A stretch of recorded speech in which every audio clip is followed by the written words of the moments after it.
Hello दोस्तों, स्वागत है आप सभी का वैल्यू इन्वेस्टर यूट्यूब चैनल के ऊपर। बात करेंगे इस वीडियो में Indian railway finance corporation limited के ऊपर।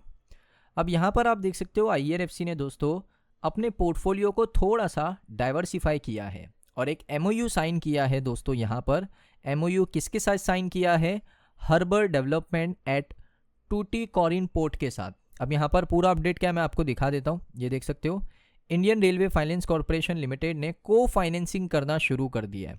को फाइनेंसिंग किसके साथ करी है? को फाइनेंसिंग दोस्तों यहाँ पर एक और कंपनी है उसके साथ मिलकर एक पोर्ट को, यहाँ पर जिस पोर्ट का नाम भी दोस्तों मैं आपको बताता हूँ, इस पोर्ट को यहाँ पर फाइनेंस कर दिया है। सो आईआरएफसी ने दोस्तों बता दिया है कि वो यहाँ पर एक एमओयू साइन कर चुके हैं। किसके साथ? चिदम्बरम पोर्ट अथॉरिटी के साथ। और आईआरएफसी के जो साथ में फाइनेंसर है उनका नाम है सागरमाला फाइनेंस कॉरपोरेशन लिमिटेड। यानी इसका सिंपल सा मतलब है कि आईआरएफसी और साथ में जो कंपनी है जिसका नाम है सागरमाला फाइनेंस कॉरपोरेशन, ये दोनों कंपनी ने मिलकर एक पोर्ट को यहाँ पर फाइनेंस किया है।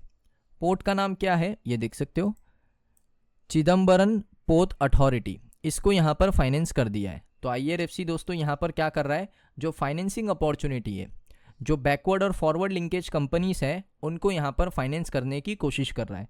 और देखिए अभी दोस्तों यहाँ पर आपको लगेगा कि एक या दो प्रोजेक्ट आईआरएफसी फाइनेंस कर रहा है, लेकिन आने वाले समय में आईआरएफसी ज़्यादा बड़े प्रोजेक्ट्स को फाइनेंस करेगा जो फॉरवर्ड और बैकवर्ड लिंकेज कंपनीज के होंगे। क्योंकि जो कोर रेलवे कंपनीज है वहाँ पर जो मार्जिन है ना, कोर और उसके साथ है बैकवर्ड एंड फॉरवर्ड लिंकेज। अब इसमें दोस्तों मार्जिन में ज़मीन आसमान का फ़र्क है। कैसे फ़र्क है मैं आपको बताता हूँ। फॉर एन एग्जांपल, कोर में अगर 6% रिटर्न बन रहा है ना, 6% मार्जिन बन रहा है, तो बैकवर्ड और फॉरवर्ड लिंकेज में आपको 10% मार्जिन बनता हुआ देखने को मिल रहा है। यानी यहाँ पर 4% ज़्यादा मार्जिन बन रहा है। और इस वजह से आप नोटिस किया होगा आपने, कंपनी का जो नेट प्रॉफिट है, यहाँ पर मैं क्वार्टर्स पे लेकर आता हूँ। पिछले 3 क्वार्टर में कंपनी का नेट प्रॉफिट आप देख सकते हो 1746, 1777, 1802 करोड़।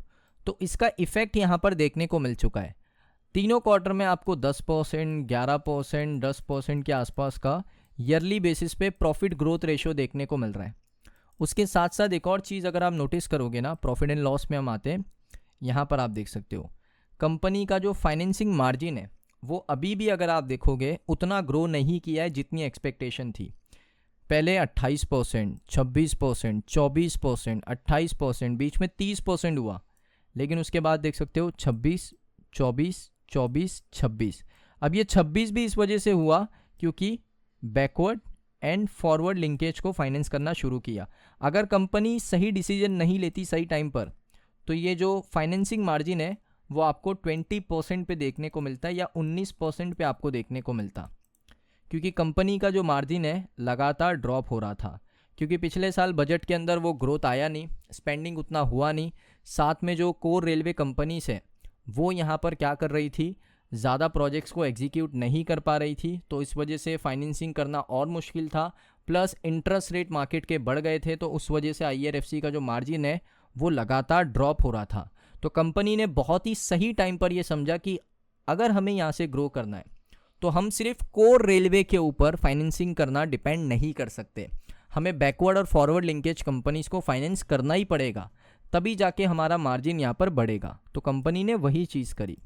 उसके साथ अगर आप देखोगे ना, कंपनी का अदर इनकम इतना ज़्यादा है नहीं, कंपनी का टैक्स जो है वो अभी 0% पे ही है। नेट प्रॉफिट अभी भी अगर आप देखोगे ना 6300, 6400, 6500, 7000 करोड़। तो ये ग्रोथ यहाँ पर भी आया है। ग्रोथ आपको यहाँ पर भी देखने को मिला है कि कंपनी ने, आई थिंक ये पहली बार है कि 7000 करोड़ का ईयरली प्रॉफिट किया है। 7000 करोड़ का ईयरली प्रॉफिट किया है, तो ये कंपनी के लिए एक अच्छी बात है। अब कंपनी को कोशिश करना चाहिए कि इस प्रॉफिट को हर साल इंक्रीज़ करे, ना कि उसको एक ही लेवल पे रखें। दिक्कत है दोस्तों कंपनी की सेल्स के अंदर थोड़ी, क्योंकि अगर आप सेल्स देखोगे ना, कंपनी का रेवेन्यू अगर आप देखोगे 22 में 20,000, 23,000, 26,000, 27,000, 26,000, उसी रेंज में घूम रहा है। 26, 27, 25, 24, 23,000 इसी रेंज में घूम रहा है। तो यहाँ पर ग्रोथ के चांसेस ज़्यादा है। उसके अलावा अगर आप देखोगे ना आईआरएफसी का डिविडेंड, सो मैं आपको फिर से बता दूं, 2025 में कंपनी ने डिविडेंड दे दिया, 2026 शुरू हो चुका है, यहाँ पर 2 बार कंपनी आपको डिविडेंड दे सकती है। अब यहाँ पर आप देखोगे एक अक्टूबर में दिया है, एक मार्च में दिया है, तो यहाँ पर Q4 में एक डिविडेंड मिल सकता है, जो आने वाला Q4 है उसमें डिविडेंड मिल सकता है। और एक डिविडेंड आपको आई थिंक जो आने वाला Q3 है, Q3 उसमें एक डिविडेंड आपको मिल सकता है। 1 रुपये का हो सकता है, 80 पैसे का हो सकता है, 70 पैसे का हो सकता है, इसी के आसपास का डिविडेंड आपको दोबारा IRFC में मिल सकता है। सो दोस्तों, ये वीडियो आपको कैसा लगा कमेंट सेक्शन में बताइए। अगर आपको वीडियो अच्छा लगा वीडियो को लाइक करें, चैनल पे अगर आप पहली बार आए हो सब्सक्राइब कर लो। मिलता हूँ नेक्स्ट वीडियो के अंदर।